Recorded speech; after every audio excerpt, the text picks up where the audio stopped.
मैं एक दिन के लिए डीएम बनी थी मऊ जिला की। मुझे नहीं पता था कि शायद मैं जो बन रही हूँ एक दिन के लिए, शायद मैं पूरा इंडिया में छाऊंगी। तो बहुत लोग देखकर मेरा ही फोटो, मेरा पता है उन लोग के लिए मैं ख़राब थी।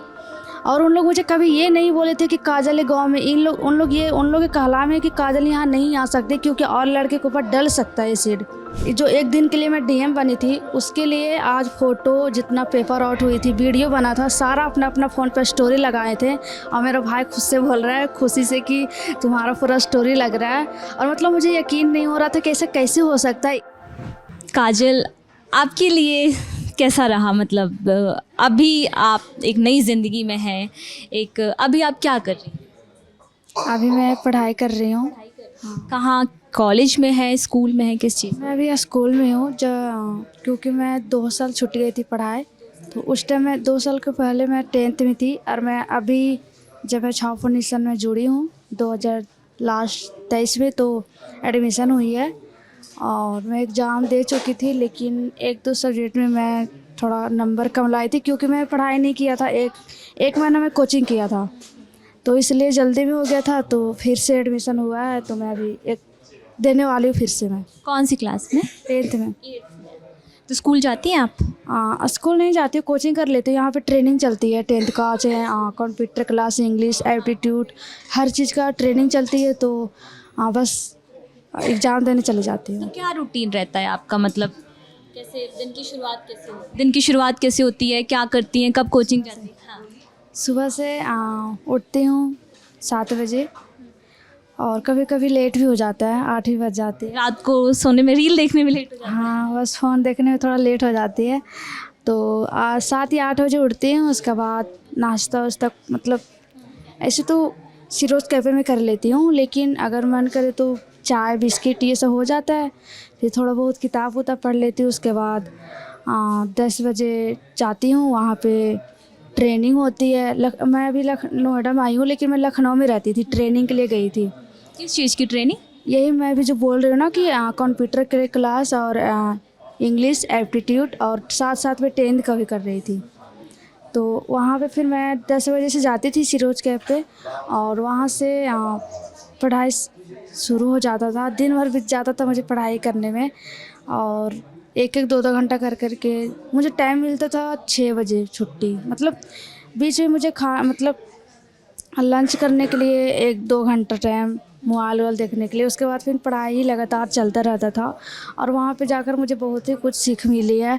जो मैं इतना इंटरव्यू देती हूँ, इतना जो कॉन्फिडेंस, जो बोलने की जो हिम्मत होती है, सब ट्रेनिंग की वजह से ही होते। नहीं तो मैं अगर मुझे कुछ नाम भी पूछता था, जैसे मैं आई थी तो नोएडा ने कैफ़े में इवेंट था तो आलोक सर मुझे बोले थे कि काजल अपने बारे में कुछ बता दो। तो मुझे कुछ समझ नहीं आया था कि मैं क्या बोलूँ अपना बारे में। मुझे ये भी नहीं पता था कि अपना नाम भी बताया जाता है। तो सर मुझे बोले कि अपना नाम क्या है तुम्हारा? तो फिर अपना बस बहुत धीरे बोली थी, अपना नाम बताई थी। तो अभी मुझे 1 साल हो गई है, यहाँ पे आई हूँ और 1 साल में मैं इतना कुछ बदली हूँ। और आपने एक बदलाव ये देखा और एक वो समय था जब आपके साथ ये सारा हादसा हुआ, तो कैसे हुआ था? मेरा साथ जब मैं 15-16 साल की थी तो मैं 10th में थी उसी टाइम। तो मैं कोचिंग करने जाती थी कम से कम 1 किलोमीटर दूर। तो एक लड़का था जो बहुत दिन मुझे पीछा करते रहा, कम से कम 15 दिन 20 दिन।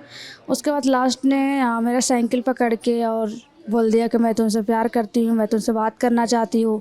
मैं उसको इनकार किया तो वहाँ से मैं डर कर घर गई। घर के मैं कुछ नहीं बोली किसी को क्योंकि मुझे मम्मी को भी नहीं बताया? नहीं, मैं किसी को नहीं बताया क्योंकि मुझे डर लगा था कि अगर मैं बताऊंगी तो शायद मेरा कोचिंग ही छूट सकता है, लेकिन अब कुछ हो ही नहीं सकता क्योंकि मैं सबसे बड़ी थी। और मुझे लगा कि अगर मैं रुक जाऊंगी तो फिर 3 महीने के लिए मैं क्यों छोड़ दूँ, शायद मैं अच्छा नंबर ला सकूँ 10th में। तो मैं किसी ने बताया क्योंकि मुझे नहीं पता था कि इसका भारी इतना दूर पड़ सकता है, मुझे मेरे ऊपर एसिड डाल सकता है। तो उसके बाद फिर मेरा पीछा छोड़ दिया कुछ दिन। फिर 1 हफ्ते बाद फिर आने लगा। फिर आकर फिर डायरेक्ट बोल दिया मैं तुम्हारा भाई को मार दूंगी अगर नहीं मेरा से बात करी तो मैं उसके ऊपर हाथ उठा दिया था कि मैं इतना मजबूर हो गई थी कि अपना घर पे भी नहीं बोल सकती हूँ, ये सुन भी नहीं सकता है। तो फिर मैं अपना घर मार दिया, तो मुझे भी डर लगा कि शायद मेरे साथ गलत ना कर दे वो। लेकिन मैं अपना घर पे जाकर सारा चीज़ बता दिया मम्मी को कि मुझे हद से ज़्यादा ही हो गया, तो भाई के ऊपर चले गया था। तो फिर हम लोग उस पर कंप्लेन कर दिया थाने में जाकर। फिर उसको घर गया पुलिस, तो वो लड़का भाग गया था। उसके बाद हम पढ़ाई करने के लिए भी शुरू कर दिया। जब 2 महीना हो गया, उसके बाद 2-3 महीने के बाद आया और रात को 11:30 बज रही थी और वो ऐसे डाल के चले गया था। तो मेरी मम्मी साथ में सो रही थी, तो ज़्यादा तो मेरा ऊपर ही डालने आया था, लेकिन साथ में जब मेरा मम्मी सोई थी, मतलब छिटका उनके ऊपर ही लग गई थी। जब उसने एसिड फेंका तो तुरंत समझ में आ गया था कि एसिड है या फिर कुछ? नहीं, क्योंकि मैं थोड़ा झारखंड बिहार से हूँ, तो उधर शायद मेरा हिसाब से लगता है बिहार में किसी किसी को पता भी है, झारखंड में शायद किसी को पता ही नहीं कि एसिड क्या होता है। और मुझे नहीं पता था कि वो एसिड डाला है या क्या डाला, बस मुझे इतना पता था कि करंट मुझे लगा है, क्योंकि वहाँ पे लाइट जल रही थी। तो फिर मैं सोचा अगर करंट लगता तो लाइट बुझ जाती, पंखा बुझ जाती। लेकिन जब गाँव लोग पूरा आने लगे, मतलब उन लोग को पता था, थोड़ा बहुत पता लगाएं कि एसिड जैसा है, महक रही है, इतना थोड़ा अजीब स्मेल आया था कि उन लोग को पता चल गया था कि एसिड ही है। मतलब जो ज़मीन पर जो गिरा था ना, ज़मीन पूरा मतलब ख़राब हो गई थी, ज़मीन भी पूरा। तो उसी टाइम फिर मुझे डॉक्टर के पास लाया गया था। डॉक्टर भी बोल दिया मुझे कि मुझे नहीं पता एसिड क्या होता है। और डॉक्टर ने आप कौन से मतलब सरकारी अस्पताल गई? हाँ, मैं सरकारी हॉस्पिटल में गई थी। और वहाँ डॉक्टर ने आपको ऐसा? हाँ, डॉक्टर ने बोल दिया कि मुझे नहीं पता, ये लड़की अब मतलब इसको कुछ करने से फ़ायदा ही नहीं है, ये मरने ही वाली है। पूरा सूज गया था, ब्लैक हो गई थी मैं और बोल नहीं पाती थी, सांस नहीं चल रही थी, बहुत ही जलन हो रही थी। और उसी टाइम फिर मुझे वहाँ से एम्बुलेंस किया गया, वो डॉक्टर जवाब दे दिया। तो और जो एम्बुलेंस में थे वहाँ पे कुछ सुविधा भी नहीं था, और वहाँ न पंखा का, न एसी का, न कूलर, कुछ नहीं था। वहाँ से बहुत ही मतलब उस टाइम में इतना कलट रही थी कि कम से कम 2 घंटा जाने में टाइम लगा था। गया हॉस्पिटल गया, बिहार में पड़ता है, वहाँ पे गई तो डॉक्टर बोल दिया कि मेरा से नहीं हो पाएगा, मैं इलाज नहीं कर पाऊँगी। तो वहाँ से फिर मैं रांची गई। रांची में 1 महीना मेरा 26 दिन रही थी। उसके बाद मुझे पूरा मीडिया वाले आने लगे थे, लोग मुझे सपोर्ट किए कि इसको पटना लेके जाया जाएगा, वहाँ अच्छा हॉस्पिटल है। लेकिन वहाँ पे बोल दिए कि फिर मतलब मीडिया से बोलने लगे कि एक दिल्ली एम्स हॉस्पिटल है, बहुत अच्छा है, और शायद ये जो एसिड की वजह है शायद वहाँ सही हो सकती है। तो मुझे एयरलिफ्ट से वहाँ से लाया गया था। तो 1 घंटे में मैं यहाँ पे आ गई थी। उसके बाद मैं यहाँ पे अच्छा से इलाज हुआ एम्स दिल्ली में। और फिर उसके बाद जब मेरा पूरा आईसीयू में रही मैं कम से कम 6 महीने। 6 महीने के बाद मैं 2 महीने सर्जरी मतलब एक एक करके सर्जरी होते रहा। उसके बाद जब मेरा जख्म ठीक होने पर रहा, तो सीरोज कैफे के बारे में पता चला। डॉक्टर ने बोला कि एक छाव फाउंडेशन है। डॉक्टर मुझे घर जाने के लिए बोलते थे, तो घर में जाने के लिए 1% भी नहीं सोची थी कि मैं घर कैसे जाऊँ। मैं नहीं जा सकती, क्योंकि आप अपने ही घर जाने के? क्योंकि मेरा जितना रिश्तेदार थे सब लोग मुझे छोड़ दिए थे, कुछ नहीं बोलते थे। जो मेरा मामा थे, बचपन से लेके 10 साल तक मुझे पाले थे, वही मामा मुझे मतलब फेस इम्पोर्टेड कह के मुझे छोड़ दिए थे। और वही बात मतलब छोड़ दिए तो मुझे कोई दिक्कत नहीं हुआ। मुझे लगा कि पता चल गया इतना कि मैं किसके लिए इम्पोर्टेड हूँ। बस मेरा भाई और मम्मी पापा मुझे साथ दिए। बाकी मेरा जो गांव लोग भी थे, उन लोग भी मुझे देखने नहीं आए थे जब मुझे अटैक हुआ था।